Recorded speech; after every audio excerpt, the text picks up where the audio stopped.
ഇതെന്താ ഫുൾ ഹിന്ദിക്കാരൊക്കെ ഉണ്ടല്ലോ, ഹിന്ദിയിൽ പിടികൊടുക്കൊണ്ട് വരും നീ. എടാ ഞാൻ വിളിച്ച ചാനലുകാരെല്ലാരും വന്നിട്ടുണ്ട്. നീ ധൈര്യമായിട്ട് കയറി പറയാൻ നീ എല്ലാം ചെയ്തേന്ന്. താങ്ക് യു വൈശാഖ. ഞാൻ അകത്ത് പോയി പിടികൊടുത്തിട്ട് ഇമ്മീഡിയറ്റ് ആയിട്ട് സിസ്റ്റം ചേഞ്ച് ചെയ്തിട്ട് വരാം. നീ ഇവിടെ റെസ്റ്റ് ചെയ്യ്. ഓക്കെ ഓക്കെടാ.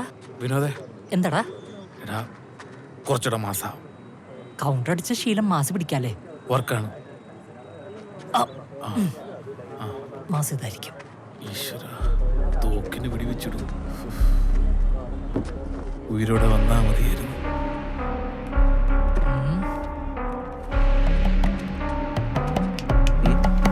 സിയെ അകത്തുണ്ട്. ആയിടാ.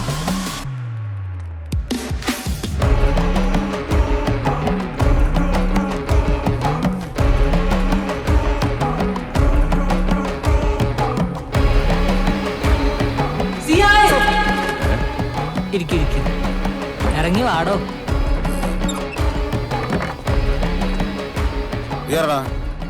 ഞാനൊരു കഥ சொல்லட்டுமா? കഥ சொல்லு. KSRTC ബസ്സിന് കല്ലെറിഞ്ഞ പ്രതി പിടിച്ചു. പിടിച്ചിട്ടില്ല. പിടിച്ചു മോനെ. പിടിച്ചിട്ടില്ല. കിടക്കണം. കിടക്കണ. ഇവരാരാണ്?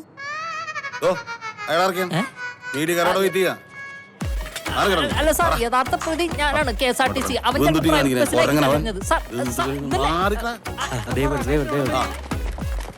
സാർ പറയൂ സാർ, എന്താണ് സാർ ഇതിനെക്കുറിച്ച് പറയാനുള്ളത്? സാർ എന്താണ് സാർ അവിടെ സംഭവിച്ചത്? KSRTC ബസ്സിന്റെ ചില്ല് കല്ലുകൊണ്ട് എറിഞ്ഞു പൊട്ടിച്ചവനാ. സാർ എന്ത് തെളിവിന്റെ അടിസ്ഥാനത്തിലാണ് നിങ്ങൾ ഇയാളെ ഭുവൻ ചന്ദ് വിനോദ് ഫ്രം ബംഗാളി. സംഭവം പൂർവ്വരേഖയാണ്. പൂർവ്വരാഗ്യം? അതെ സാർ വ്യക്തമാക്കാമോ? ഇവന്റെ അച്ഛൻ ബസ്സിൽ കയറിയിട്ട് ബാലൻസ് അങ്ങോട്ട് കൊടുത്തിട്ടില്ല എന്നുള്ളൊരു പ്രശ്നമാണ്. പക്ഷെ കേസ് കേരളം വിട്ട് ബംഗ്ലാദേശിൽ നിൽക്കില്ല. ബംഗ്ലാദേശോ? ഒരു മിനിറ്റ് സാർ, എപ്പോഴാണ് സാർ കോടതിയിൽ ഹാജരാക്കുന്നത്? എടാ നീയാണെന്ന് പറയടാ. അവനാണ് പ്രതി. സിസ്റ്റം ചേഞ്ച് ചെയ്യാൻ ബംഗാളിന്ന് ഒരാളെന്നൊക്കെയാണ്. ഞാൻ ആരാണ്? നീ അവരെടുത്ത് പറ. പോയി ഈ KSRTC ബസ്സിന് കല്ലെറിഞ്ഞില്ലേ, ആ പ്രതി ഞാനാ. സാർ സത്യമായിട്ട് ആ പ്രതി ഞാനാണ്. സാർ വിശ്വസിക്കണം. സാർ വേണമെങ്കിൽ അവിടുത്തെ CCTV ചെക്ക് ചെയ്തോളൂ, അതിൽ എന്നെ കാണാം. KSRTCയുടെ CCTV 2 വർഷമായിട്ട് കംപ്ലൈന്റ് ആയിട്ട് ഇടയ്ക്ക്. അത് ശരിയാക്കാൻ പൈസ ഉണ്ടായിരുന്നെങ്കിൽ അവർ ശമ്പളം കൊടുത്തു തീർത്തേ. സാർ CCTV ഓഫീസ് എവിടെയെന്ന് അറിയോ?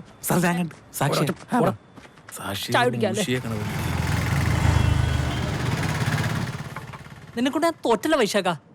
സിസ്റ്റം ചേഞ്ച് ചെയ്യാന്ന് പറഞ്ഞ എന്റെ കൂടെ ഇറങ്ങിയിട്ട് എന്തൊരു ജ്യൂസ് കൂടിയാണ് ഇത്. എന്റെ ബാങ്ക് ബാലൻസ് മൊത്തം തീർന്ന്. ഇത് ലാസ്റ്റ് ജ്യൂസാണ്, നോക്കിക്കോ. നീ ഇങ്ങനെ ആവശ്യമില്ലാത്ത കാര്യത്തിന് പ്രതികരിക്കാത്ത ശവമേ. ആവശ്യമുള്ള എന്തിനെങ്കിലും പ്രതികരിക്കും ഞാൻ. 2 പപ്സ്. ഫുഡ് സേഫ്റ്റി മാഡം ഇല്ലേ ഇത്? Madam what A pleasant surprise. Madam ഇവിടെ വരുമെന്ന് അറിഞ്ഞിട്ട് മനഃപൂർവ്വം ഫോളോ ചെയ്ത് വന്നു. മാഡം എന്താ ഇവിടെ? ഞാനൊരു കേക്കിന് ഓർഡർ കൊടുത്തിരുന്നു, അത് വാങ്ങിക്കാൻ വന്നതാ. Oh birthday, happy birthday to you. എന്റെ അല്ല, മോളുടെ. മോളോട് നമ്മൾ അന്വേഷണം പറഞ്ഞേ. പറയാം. എന്നാലും മാഡത്തിന് ഞങ്ങളെയും കൂടി വിളിക്കായിരുന്നു, വിനോദൻ വൈശാഖൻ. അത് അങ്ങനെ വലിയ പരിപാടിയൊന്നുമല്ല, നമ്മള് 3 ആളേ ഉള്ളൂ. എന്നാലും നമ്മളെയും കൂടെ ഒന്ന് വിളിക്കായിരുന്നു. അല്ല, ഈ കേക്ക് എത്ര പേർ കഴിക്കാൻ പറ്റും ബ്രോ? ഒരു 10-20 പേർ കഴിക്കാം. അവൻ പോയി കേക്കായിട്ട് നടക്കാലേ.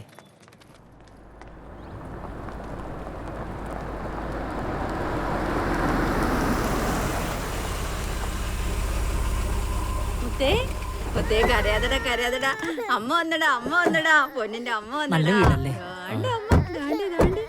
ചേച്ചി, നമുക്ക് 2 ഗസ്റ്റ് ഉണ്ടേ. വൈശാഖൻ നിന്നെ കണ്ടിട്ടാണല്ലോ കുട്ടി കരയണത്. എന്താ മക്കളുടെ പേര്? എന്തായിരുന്നു പേര്? വൈശാഖൻ, വിനോദ്. ബലൂൺ പോയി. ഇതിവിടെ ഇരിക്കട്ടെ. മക്കളെങ്ങോട്ട് ഇരിക്കും. കൊച്ചിന് എത്ര വയസ്സായി? 2ാമത്തെ പിറന്നാളാണ്. കൊച്ചിന്റെ അച്ഛൻ ഞാൻ പറഞ്ഞെന്ന് പറയില്ല കേട്ടാ. അവൻ ഭയങ്കര ഉപദ്രവമായിരുന്നു. കൊച്ചോ? അല്ല, കാവ്യര മാപ്പിള. അതുകൊണ്ടാണ് അവര് പിരിഞ്ഞത്. അയ്യോ, ഞാൻ പറഞ്ഞ നാട്ടും പറയില്ലേ മക്കളെ. അല്ല, അപ്പൊ ഈ കഴുത്തിലെ താളി നെറ്റിയിലെ സിന്ദൂരവും അപ്പൂ അതൊക്കെ ആളുകളുടെ ചോദ്യങ്ങൾ സഹിക്കാൻ വയ്യാഞ്ഞിട്ട് ആ കൊച്ചിട്ടോണ്ട് നടക്കണല്ലേ. മക്കളെ, ഇതൊക്കെ ഞാൻ പറഞ്ഞെന്ന് പറയേ ചെയ്യില്ല കേട്ടാ. വൈശാഖ, എന്താന്നറിയില്ല, ഇത് കേട്ടിട്ട് എനിക്ക് വല്ലാത്തൊരു കുളിരും വയറ്റിലൊരു വിറയലും. ചേച്ചി ഡോളോ അങ്ങനെ ഇരിപ്പുണ്ടോ? പാരസെറ്റമോൾ ഉണ്ട്, തരട്ടാ? എടുക്കട്ടാ? ഇപ്പൊ കൊണ്ടുവരാം. വെള്ളം മാറി കുളിച്ചതിന്റെ കുറച്ച് ഞാൻ മാറും. ധൈര്യത്തിലിട മാറും. ഇതാരാ? ഞാനും എൻ്റെ അച്ഛനുമാ, KK രാജേന്ദ്രൻ. ഓ വലിയ പൊതുപ്രവർത്തകനാ. നിങ്ങളെപ്പോലെ പണ്ട് ഇതുപോലെ പരിപാടിക്ക് ഇറങ്ങി തിരിച്ചതാ. അച്ഛൻ ഏത് ട്രൂപ്പിലായിരുന്നു? ഇന്ത്യൻ റെയിൽവേക്കെതിരെ ട്രാക്കിൽ ടോയ്ലറ്റ് ടാങ്ക് തുറന്നു വിടരുതെന്ന് ആവശ്യപ്പെട്ട് കുറെ പരാതികളും നിവേദനങ്ങളും കൊടുത്ത ആരും തിരിഞ്ഞു നോക്കിയില്ല. വിനോദ് പറയുന്നത് ശരിയാ, എന്ത്? സിസ്റ്റം ശരിയല്ല. എല്ലാത്തിനും അതിൻ്റെതായ സമയമുണ്ട്. പക്ഷെ ആ സമയം ഏതാണെന്ന് നമ്മൾ തീരുമാനിക്കണം. ഈ ഡയറി ഞാൻ എടുത്തോട്ടാ. നീ എന്തിനാ ബുക്ക് എടുത്ത്?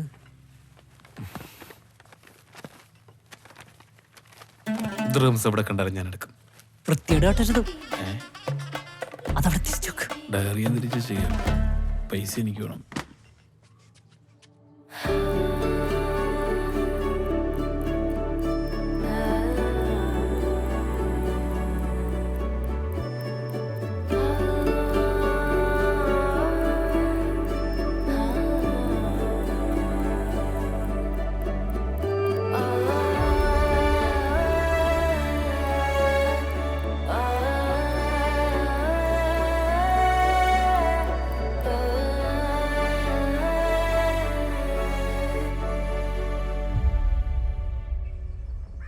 നീ വിളി.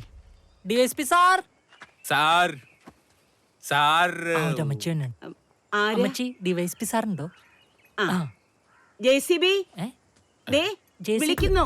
അമ്മച്ചി ഞങ്ങൾ പണിക്കുവന്നല്ല. അയ്യോ ജയചന്ദ്ര ബാബു എന്നാ പേര്. ഞാൻ JCB എന്ന് വിളിക്കുന്നതേ ഉള്ളൂ. Very sweet. ശരി.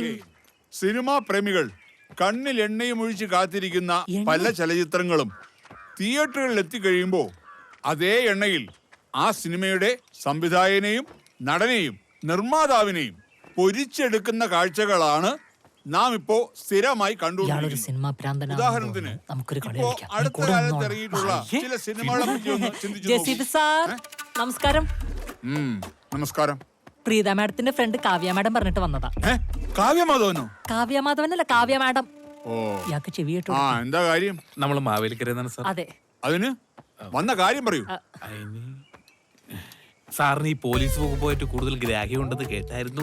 അതാ വന്നേ. ഒരു റിട്ടയർഡ് DSPക്ക് പോലീസ് ഡിപ്പാർട്ട്മെന്റിനെ കുറിച്ച് അല്ലാതെ മറ്റെന്തിനെ കുറിച്ചായിരിക്കും ഗ്രാഹ്യം ഉണ്ടാവുക? സാർ ഞെട്ടരുത്. എന്തിന്? ഞങ്ങളൊരു തിരക്കഥാകൃത്തുക്കളാണ്. ഞെട്ടി. അതെ ഇരട്ട തിരക്കഥാകൃത്തുക്കളാണല്ലേ? അതെ അതെ. അതെ twins right. ഈ ലാൽ ജോസിനെയും ആഷിക് അബുവിനെയും തരുൺ മൂർത്തിയൊക്കെ പോലെ. ഇവരൊക്കെ ഇരട്ടകളാ? അതെ അതെ. അതായത് സാർ നമ്മുടെ കഥയിലെ കഥാനായകൻ നിർത്തിയിരിക്കുന്ന ബസ്സിൽ കല്ലെറിയും.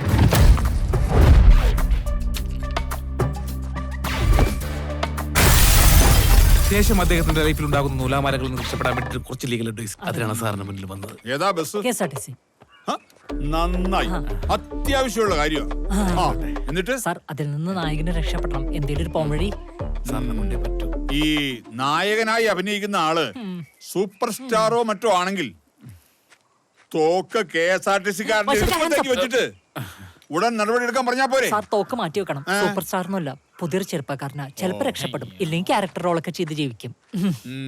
തോക്കെടുക്കാനുള്ള ആരോഗ്യം പോലും ഈ സൂപ്പർ സ്റ്റാറിന് അതെ. സാർ നായകന് ലക്ഷ്യത്തിലേക്ക് എത്താൻ എന്തെങ്കിലും ഒരു പോംവഴി. മുള്ളിനെ മുള്ളുകൊണ്ട് തന്നെ എടുക്കണം. മുള്ളു തപ്പല്ലേ പഴഞ്ചൊല്ലു പറഞ്ഞത്.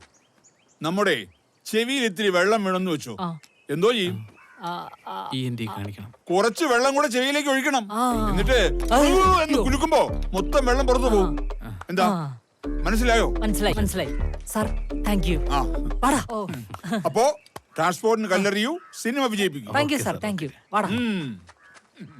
പുള്ളിക്ക് വട്ടല്ല, പിന്നെ ചെവിയിൽ വെള്ളമൊഴിച്ച ENT സ്പെഷ്യലിസ്റ്റിനെ കാണിക്കേണ്ടത്.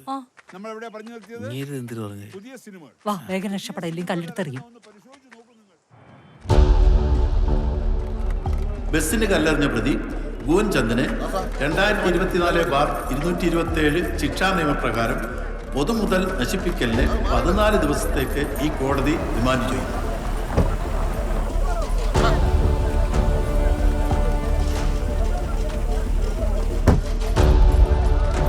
അതെ, ഈ കേസ് ഞാൻ വാദിക്കട്ടെ? പറ, വാദിക്കട്ടെ പോലും. പിടിച്ചു കേട്ടോ.